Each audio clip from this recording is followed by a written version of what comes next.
Welcome to சாச்சி சமையல். காஞ்ச ஆட்டுக்கால் வச்சு சூப்பரான டேஸ்ட்டில் எப்படி குழம்பு செய்யலாம் அப்படின்னு தான் நம்ம இன்னைக்கு பார்க்க போகிறோம். நிறைய பேர் பார்த்தீங்கன்னா பச்சை ஆட்டுக்கால் வாங்கி குழம்பு வைக்கிறத விட அதை வாங்கி நல்லா க்ளீன் பண்ணிட்டு வெயில நல்லா காய வச்சு ஒரு வாரத்துக்கு அப்புறம் குழம்பு வச்சு சாப்பிடுவாங்க. சூப்பரான டேஸ்ட்ல இருக்கும். அந்த ஆட்டுக்கால் குழம்பு தான் நம்ம இன்னைக்கு எப்படி செய்யலாம் அப்படிங்கிறத பார்க்க போகிறோம். இப்போ வாங்க ரொம்பலாம் டைம் வேஸ்ட் பண்ணாமல் சூப்பரான டேஸ்டான அந்த ஆட்டுக்கால் குழம்பு எப்படி செய்யலாம் அப்படிங்கிறத வீடியோக்குள்ள போய் பார்க்கலாம். ஃபர்ஸ்ட் இந்த ஆட்டுக்காலை நம்ம க்ளீன் பண்ணிடலாம். க்ளீன் பண்றதுக்கு பார்த்தீங்கன்னா நான் ஏற்கனவே சுடுதண்ணி போட்டு வச்சிருக்கேன். அந்த சுடுதண்ணியில ஒரு ஸ்பூன் அளவுக்கு மஞ்சத்தூள் சேர்த்துக்கலாம். அடுத்ததா ஒரு 5 கிட்ட ஆட்டுக்கால் எடுத்து இந்த மாதிரி கட் பண்ணி வச்சிருக்கேன். பண்றது கொஞ்சம் கஷ்டம்தான். அருவாள் வச்சு வெட்டுங்க, அப்பதான் இது உடைஞ்சு கிடைக்கும். இப்போ இதை இதுல போட்டு நல்லா மிக்ஸ் பண்ணி விட்டுட்டு ஒரு அரை மணி நேரம் இதை நல்லா ஊற வச்சிடணும். பார்த்தா இது நல்லா ஊறி உங்களுக்கு மேல உள்ள கறி எல்லாம் போயிட்டு நல்லா சுத்தமாய் கிடைக்கும். இப்போ 20 to 25 நிமிஷம் ஆயிடுச்சு.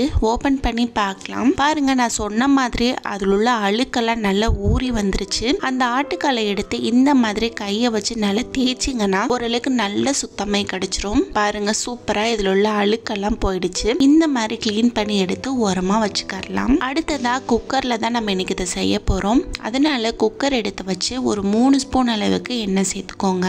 எண்ணெய் நல்லா காஞ்சதும் இதுல அரை ஸ்பூன் சோம்பு, 1 ஸ்பூன் கடுகு, 1/4 ஸ்பூன் வெந்தயம், 2 பிரிஞ்சி இலை, 2 ஏலக்காய், இது எல்லாத்தையும் போட்டு நல்லா பொரிச்சு விட்டுக்கலாம். நம்ம போட்ட கடுகு ஓரளவுக்கு பொரிஞ்சு வந்த பிறகு ஒரு கொத்தளவு கிட்ட கருவேப்பிலை போட்டுக்கலாம். அடுத்ததா அது கூடவே நான் இன்னைக்கு ஒரு 2 கிட்ட மீடியம் சைஸ் அளவு பெரிய வெங்காயத்தை எடுத்து நல்லா பொடிசா கட் பண்ணி வச்சிருக்கேன். அதை இதில் சேர்த்துக்கலாம். அடுத்ததா ஒரு 5 கிட்ட பச்சை மிளகாய், இது எல்லாத்தையும் போட்டு நல்ல மீடியம் ஃப்ளேம்ல வச்சு வதக்கி விட்டுக்கோங்க.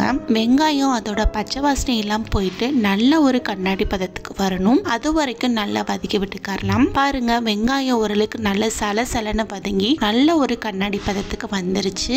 இந்த டைம்ல இதுல ஒரு ஸ்பூன் அளவுக்கு, இந்த ஸ்பூன்ல ஓரளவுக்கு நல்லா நிறையாவே எடுத்துக்கோங்க. ஒரு ஸ்பூன் அளவுக்கு இஞ்சி பூண்டு விழுது எடுத்து வச்சிருக்கேன். அதையும் ஒரு 3 கிட்ட மீடியம் சைஸ் அளவு தக்காளி பழத்தை எடுத்து வச்சிருக்கேன். அதையும் இதுல போட்டு தக்காளி நல்லா மசிகிற வரைக்கும் வதக்கி விட்டுக்கோங்க. இப்ப பாருங்க, சூப்பரா இது எல்லாமே வதங்கி நல்ல ஒரு கிரேவி பதத்துக்கு வந்துருச்சு.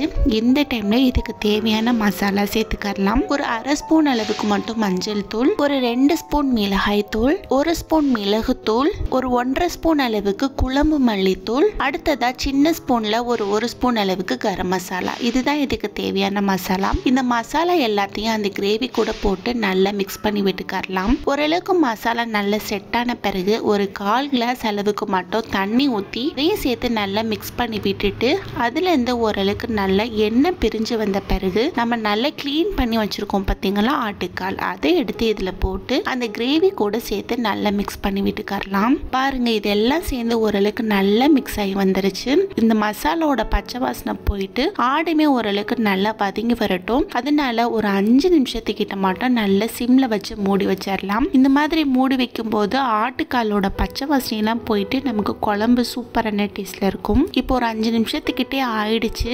ஓபன் பண்ணி பார்க்கலாம். பாருங்க, இதுல இருந்து எண்ணெய் நல்லா பிரிஞ்சு வந்துருச்சு. இந்த டைம்ல இதை நல்லா மிக்ஸ் பண்ணி விட்டுட்டு ஒரு சின்ன லெமன் சைஸ் அளவுக்கு மட்டும் புளி எடுத்து கரைச்சி வச்சிருக்கேன். அதை இதுல ஊத்தி அது கூட சேர்த்து நல்லா மிக்ஸ் பண்ணி விட்டுக்கலாம். அடுத்ததா உங்களுக்கு எந்த அளவுக்கு குழம்பு தேவையோ அந்த அளவுக்கு தேவையான அளவு தண்ணி சேர்த்துக்கோங்க. நான் இன்னைக்கு கொஞ்சமா தான் வைக்க போறேன். அதனால ஆட்டுக்கால் மூழ்கிற அளவுக்கு மட்டும்தான் தண்ணி சேர்த்துக்க போறேன். ஒரு சில பேர் பாத்தீங்கன்னா இந்த குழம்பையே நல்லா தண்ணியை ஊற்றி சாப்பிடுவாங்க. அந்த மாதிரி இருக்கிறவங்க கூட கொஞ்சம் தண்ணி ஊற்றி கூட நீங்க வச்சுக்கலாம். அது சூப்பு மாதிரி குடிக்கிறதுக்கு ரொம்ப டேஸ்டா இருக்கும். கொஞ்சமா சோறு போட்டு நிறைய குழம்பு ஊற்றி சாப்பிட்டீங்கன்னா பக்காவா இருக்கும். அந்த மாதிரி செஞ்சீங்கன்னா எனக்கு இந்த அளவுக்கு போதும் அப்படின்றனால நான் கொஞ்சமா தண்ணி ஊற்றி நல்லா மிக்ஸ் பண்ணி விட்டுட்டு குக்கரை மூடி வச்சு ஹை ஃப்ளேம்ல வச்சு ஒரு விசிலும் லோ ஃப்ளேம்ல வச்சு ஒரு 5 விசில் விடுங்க. அப்பதான் கரெக்டா ஆட்டுக்கால் நமக்கு நல்லா சாஃப்டா வெந்து வரும். இப்போ நான் சொன்ன விசில் எல்லாம் வந்துருச்சு.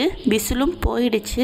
ஓபன் பண்ணி பார்க்கலாம். வாவ், பாருங்க, இதுல இருந்து எண்ணெய் நல்லா பிரிஞ்சு ஆட்டுக்கால் சூப்பர் அண்ட் சாஃப்டா வெந்து வந்திருக்குது. இந்த அளவுக்கு ஆட்டுக்கால் வெந்து வரணும். அப்பதான் டேஸ்ட் சூப்பரா இருக்கும். அது போன் வரைக்கும் போயிட்டு நல்லா கடிச்சு சாப்பிடலாம். அந்த அளவுக்கு ஒரு சூப்பரான டேஸ்ட்ல இருக்கும். நல்லா வளர்ற பிள்ளைங்களுக்கு இந்த மாதிரி செஞ்சு கொடுத்தீங்கன்னா விரும்பியும் சாப்பிடுவாங்க. அதே நேரத்துல உடம்புக்கு ரொம்ப சத்தாவும் இருக்கும். கண்டிப்பா இந்த மாதிரி ஒரு தடவை செஞ்சு ட்ரை பண்ணி பாருங்க. ட்ரை பண்ணி பார்த்துட்டு எப்படி இருந்தது அப்படிங்கறத கமெண்ட் பாக்ஸில் கமெண்ட் பண்ணுங்கள்.